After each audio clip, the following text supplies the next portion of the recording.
Understanding most of Professor Wale Soyinka's works is not a stroll in the park.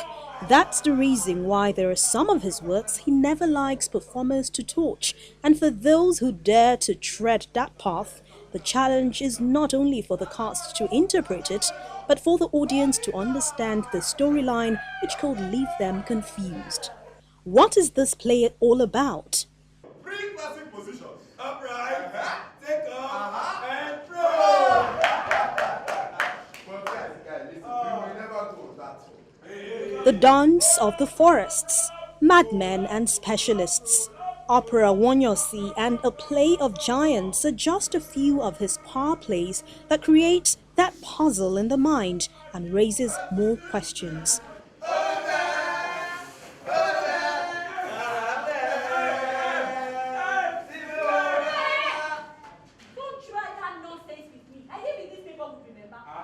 Don't they say charity begins at home?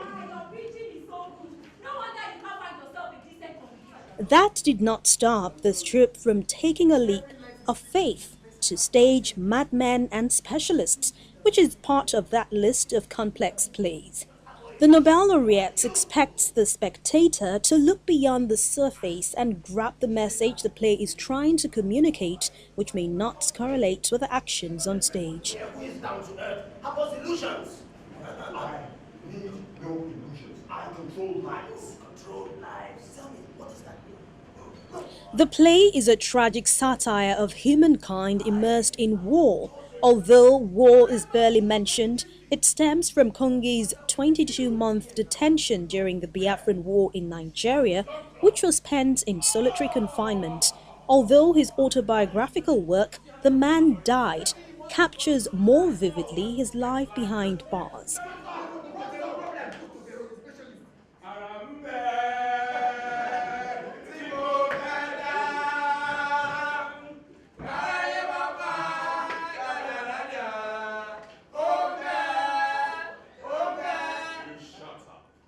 In the plot, we see beggars who were actually guards on a special undercover mission. When we got him into that underground place, he did not make a single noise, and your sister was fast asleep. Excuse me, sir. Yes. I wish to say something. Go ahead. Sir, I can only tell you what I felt where I stood beside her in there. But sir, there is more love in there than you find in the arms of 100 women. Actually, sir, I do not know what intention you have for on our That's enough. They don't know anything about anything. Shut sir. up. My feeling is I cannot help agree with you. We are not much used to anyone. I said that's enough. Their leader is Dr. Bero, a medical specialist whose talents have been perverted by his activities and quest for power. It was the first step to power, you understand? You know, power in its purest form, the end of inhibition, the compass of your all too human flesh with all its sentiments. And so again, silent to myself, I said, amen.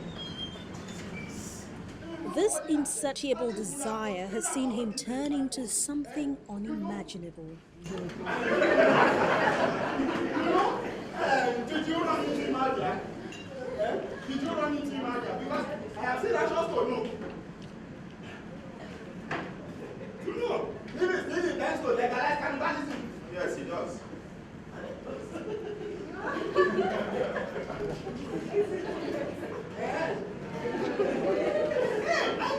I knew it. His sister has taken an oath with the guardians of the earth to protect her family.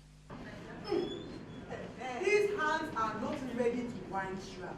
He shall drink palm wine very soon when someone returns. Amen.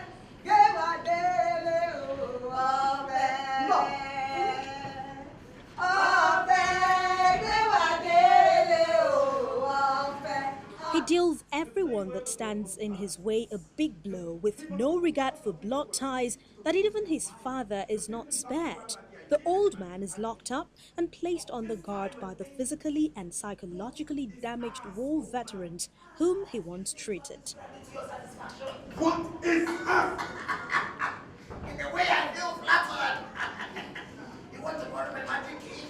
Just open only one door at a time. What is that? And Rusty bends one poisonous. When you're through, the lock is broken, the room empty. Why us?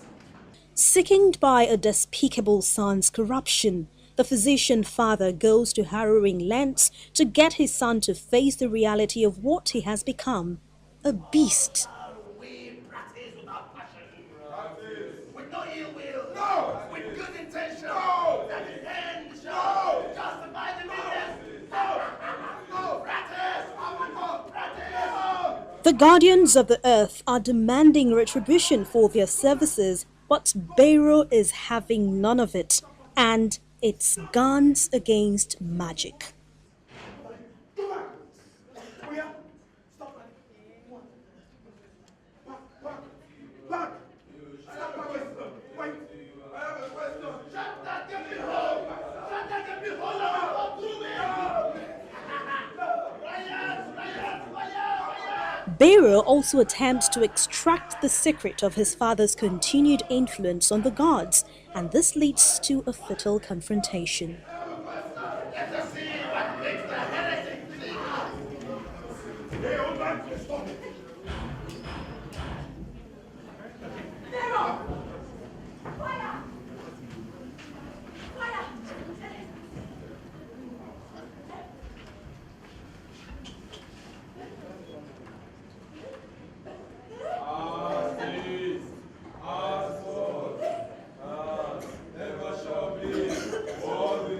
The work combines Yoruba rituals of song and chants with sharp parody, creating deft plays on words that distorts their meaning while accentuating the potency of language. The audience scratch at ideas on what their understanding of the play is. Very little. I heard that he was the first African Nobel laureate, and that he produced this play. And other than that, I know very little about him. So this is my first exposure to his work. Like for about 30 minutes of the whole show, I was just wondering, what's the beggars here? What's their essence? It's actually towards the end that everything started coming together. For the cast, it was more than picking up the scripts and memorizing the lines. As in all cases, getting into a character is not easy. First of all, you've got to understand what you're playing to a reasonable extent, which we were able to do as a group. And on my own study too, I had to read up on what happened to people who go to war, soldiers or civilians who are conscripted into war. What happens to them when they return. Beyond showing that abuse of any type of power, be it spiritual, psychic, physical, should not be condoned, the play speaks out against the ills of war, and that in the end, the only victim is man.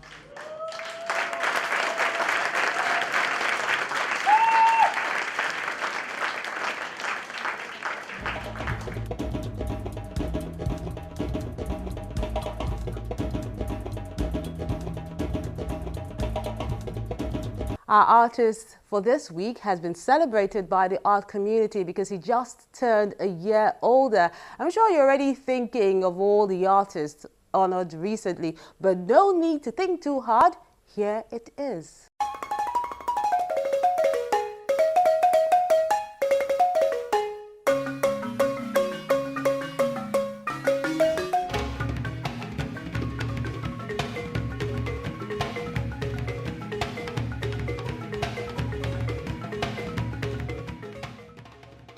Born in Ekiti State, southwest Nigeria in 1945, Dele Jegede is a Nigerian-American multi-talented artist, painter, art administrator, and teacher. He earned his first degree in fine arts from the Ahmadu Bello University, Zaria, Nigeria in 1973, then studied art history under Roy Saiba at Indiana University, Bloomington, Indiana in 1979, where he received his MA and PhD degrees. His professional career began in Nigeria as a cartoonist who used his cartoons to draw attention to social and political issues. He was also a painter. His works were issue-based, just like his cartoons. In 1977, he joined the faculty of the Center for Cultural Studies, of the University of Lagos and organized cultural activities in conjunction with the Second World and Black Festival of Arts and Culture, Festac 77. In 1989, he was elected president of the Society of Nigerian Arts and pushed for the establishment of the National Gallery of Art. Jegede is a senior postdoctoral fellow at the Smithsonian Institution in Washington, D.C. He taught at Spelman College, Atlanta, as visiting Fulbright Scholar 1987 to 1988, Professor of Art since 2010 at Miami University in Oxford, Ohio. He is the recipient of the Distinguished Africanist Award of the University of Texas, and his works of art can be found in galleries around the world.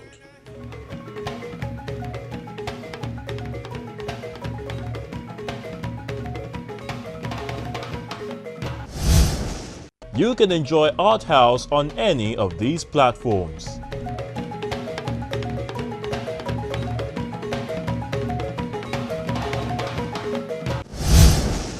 Just before we go, it's time to take your meals on the question I put up on my Twitter handle about the play performed by the children of Charlesville, Obaseki, the Benin play performed by them. I put it up on @Melinda_Akinlami, and here are some of your responses. Our Chief for Emiola loves the performance by the children, and he also dropped a line on Kungi's Harvest, which was written by Professor Wale Soyinka and performed by the Crown Troupe of Africa. Like Oliver Twist, he's asking for more. Sounds like a lover of drama to me. Another twist. This one just enjoys stage plays. He believes there is hope for theatre in Nigeria. At Ulohomuno, I don't know if I murdered that one, but I hope I didn't. His answers to know, is there a repeat broadcast?